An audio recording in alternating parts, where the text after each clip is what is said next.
এখানকার সবকিছুই নীল। এটা নীল শহর।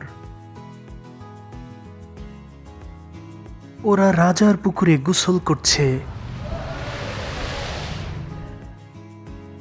লোকটিকে দেখুন, ওহো দারুণ, একদম রাজকীয় স্টাইল।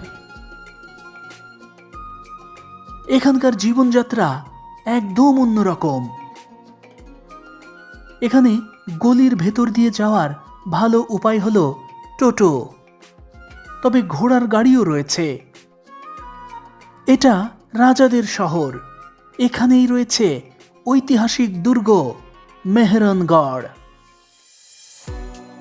যোধপুর, এটা রাজস্থানের হৃৎপিণ্ড। প্রথম এলে আপনি এখানে খেই হারিয়ে ফেলবেন। যেদিকে তাকাবেন দেখবেন শুধুই নীল। এ যেন নীলপরীর রাজ্য।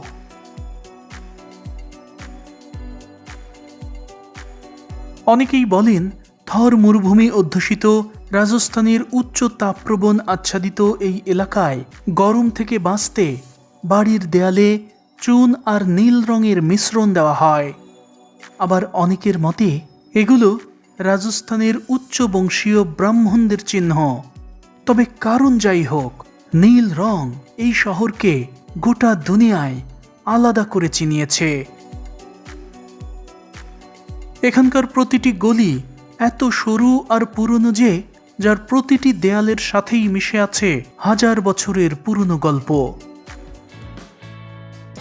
যোধপুর, এটা মারওয়ার রাজ্যের রাজধানী।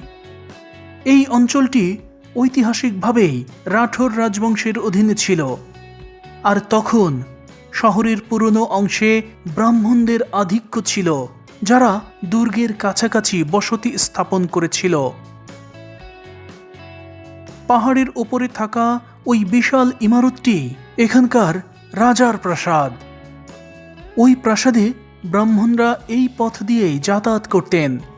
এটাই এখানকার রাজপথ।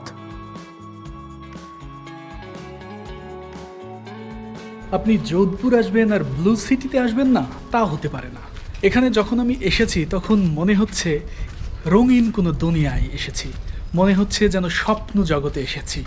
চারিদিকে স্বপ্নের মতো মনে হচ্ছে। এতটাই সুন্দর রাজকীয়ভাবে সাজানো এখানকার প্রতিটি বাড়ি।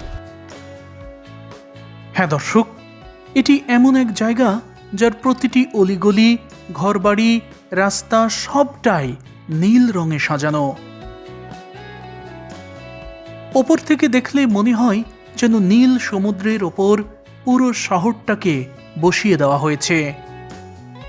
এখানকার সব কিছুই ছবির মতো সুন্দর, যেন সত্যিকারের নীলপরীর রাজ্য।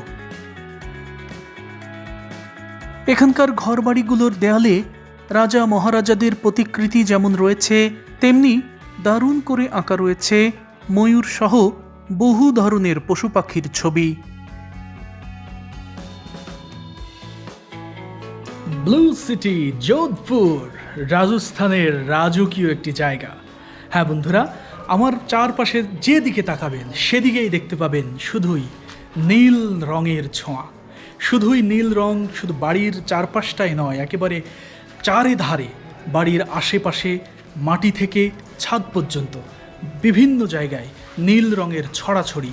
একেবারে মানুষের বাড়ির গেট পর্যন্ত ব্লু রং করা হয়েছে। শুধু রং না, দারুণ সব ছবি, পশু পাখির ছবি, নকশা, এরকম অসাধারণভাবে ফুটিয়ে তোলা হয়েছে। প্রত্যেকটি গলি, এই পাড়ার প্রত্যেকটি গলি ব্লুতে মোড়ানো। হ্যাঁ দর্শক, এটি সত্যিকারের নীল জমানা, যা আদিকাল থেকে আজও অবিকল অক্ষত রয়েছে। তবে এই নীল গলির গোলক ধাঁধায় পথ হারিয়ে ফেলাটা খুব স্বাভাবিক। এখানকার প্রতিটি বাড়ি আজও জীবন্ত, যেখানে মানুষ বসবাস করে, যে কারণে এই পাড়ার কোথায় যাব, কোথায় যাওয়ার অনুমতি আছে আর কোথায় নেই কিছুই বুঝতে পারছিলাম না। আর আমি যখন এগুলো ভাবছিলাম, ঠিক তখনই জাদুর মতো হাজির হলো সে। ওর নাম আরশি। क्या बोले? गाइड चाहिए क्या? गाइड बन रहे हैं गाइड? तुम गाइड? সত্যি বলছি, আমি অবাক। চতুর্থ শ্রেণীতে পড়া 9-10 বছরের এই ছোট্ট মেয়েটি আমাদের গাইড। নিজে থেকেই এগিয়ে এসে সে অফার করেছে পুরো শহর ঘুরিয়ে দেখানোর, যেন এখানকার পুরো অলিগলি তার হাতের মুঠোয়। এই বয়সে এমন আত্মবিশ্বাস আমি এর আগে কখনোই দেখিনি। শুধু আমরাই নই, তাকে দেখলাম ইউরোপ আমেরিকা থেকে আসা পর্যটকদেরও অনায়াসে গাইড করতে। আমাদের গাইড আরশি, সে ক্লাস 4-এ পড়ে, কিন্তু তার গুণ বলে শেষ করা যাবে না। তার এই বয়সে সে আমাদের মতো মানুষদের ঘুরিয়ে নিয়ে বেড়াচ্ছে, তার এই পাড়া গাইডের কাজ করছে। তার একটি খুব অসাধারণ হবি হলো ফরেন কান্ট্রির টাকা কালেকশন। এটা হচ্ছে তার হবি। এই 4র্থ শ্রেণীতে পড়ে সে, কিন্তু তার এই শখ। আমরা বাংলাদেশ থেকে এসেছি, তো বাংলাদেশের সে টাকা চায়, বাংলাদেশের টাকা সে কালেকশন করবে। তো আমার কাছে তো বাংলাদেশের টাকা এই মুহূর্তে খুব বেশি নেই, সবই ডলার করে নিয়ে এসেছি। তো আমি তাকে এই যে মানিব্যাগ খুঁজে খুঁজে আমি 50 টাকার একটি নোট পেয়েছি বাংলাদেশের, সেই 50 টাকার নোট আমি তাকে দিচ্ছি। হ্যাঁ দর্শক, শুধু গাইডিংই নয়, সে একজন শৌখিন মুদ্রা সংগ্রাহকও। তার বয়সী অন্য শিশুরা যেখানে খেলা আর মা বাবার আদর নিয়ে ব্যস্ত থাকে, সেখানে আরুষি একদম আলাদা। সে অকুত ভয়ে বিদেশিদের সাথে কথা বলে, দরদাম করে আর দায়িত্ব নিয়ে শহর ঘুরে দেখায়।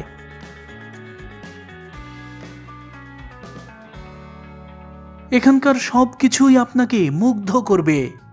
এটি রাজাদের শহর। এখানকার অলিগলির প্রতিটি ভাঁজেই ঐতিহ্যের ছোঁয়া রয়েছে।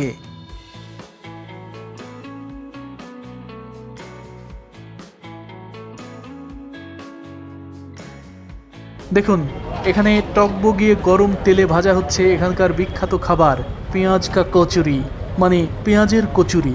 অনেকটা পুরীর মতো দেখতে, কিন্তু আসলে এটা কচুরি।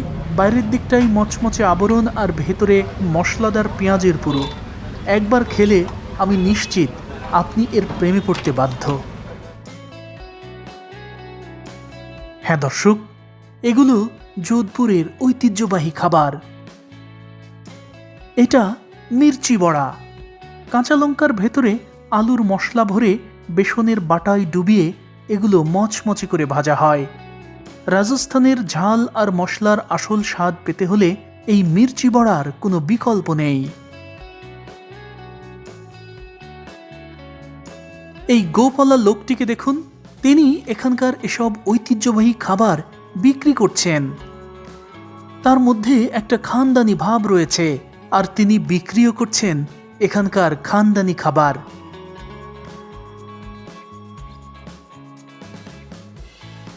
এটা অরোরা চাট ভান্ডার। এটি 41 বছরের পুরনো দোকান। এখানে 100 বছরের পুরনো দোকানও রয়েছে। এই যে মশলাদার ঘন তরকারিটি দেখতে পাচ্ছেন, এটি হলো ছোলা আর আলু দিয়ে তৈরি একটি চাটনি জাতীয় ডিশ, যাকে স্থানীয়রা নাম দিয়েছেন রাজদা। মচমচে কচুরির সাথে এটি মিশিয়ে দারুণ করে পরিবেশন করা হয়।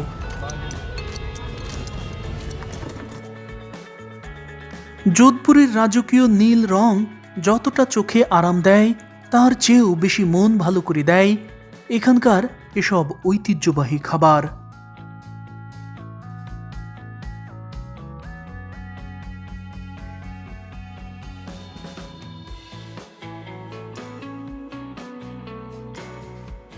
এছাড়াও এখানেই পাওয়া যায় বিখ্যাত মাটির ভাঁড়ের চা।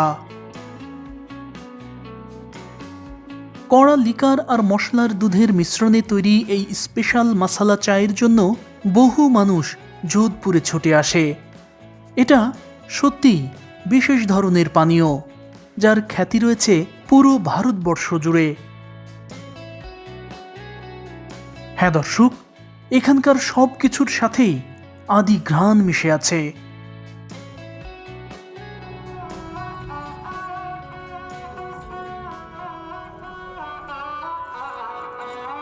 এটি তুর্জি কা ঝালোরা, এখানকার ধাপ কুয়া।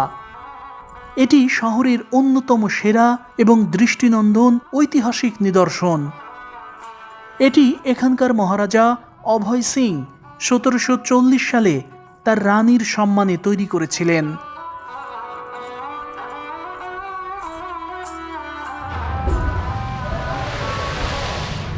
এটি একটি জলের আধার যা মরু অধ্যুষিত রাজস্থানের এই অঞ্চলের সাধারণ লোকদের জন্য ছিল প্রাণের স্পন্দন।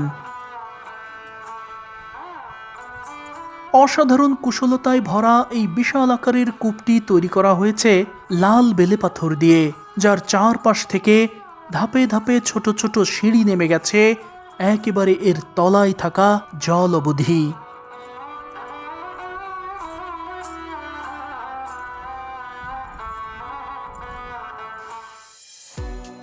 যোধপুর, এটি রাজাদের শহর।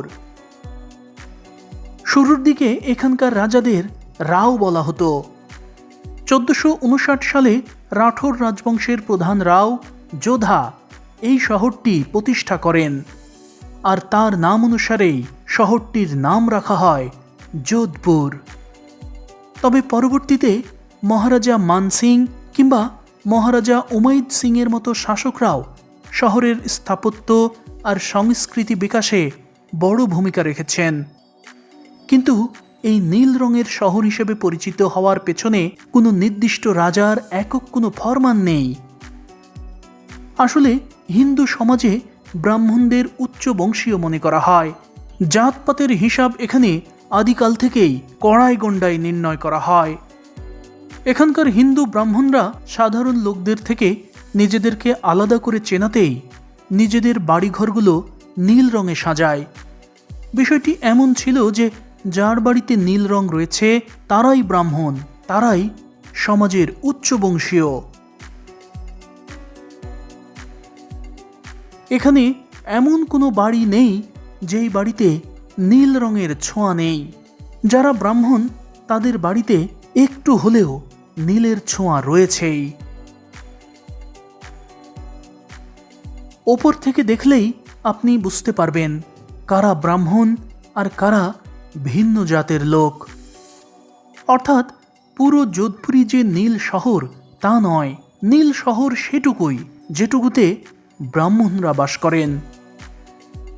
তবে শত শত বছর ধরে চলে আসা ব্রাহ্মণদের এই সংস্কৃতির সাথে বর্তমানে অন্য জাতের লোকেরাও নিজেদের ঘরগুলো নীল করতে শুরু করেছে। তারা মনে করে ঘরের দেয়ালে নীল রং থাকলে ঘর ঠান্ডা থাকে, যা তাদের থর মরুভূমির গরম হাওয়া থেকে রক্ষা করে। যে কারণে নীল রঙের বাড়িঘরগুলো এখানে প্রতিনিয়ত বেড়েই চলেছে।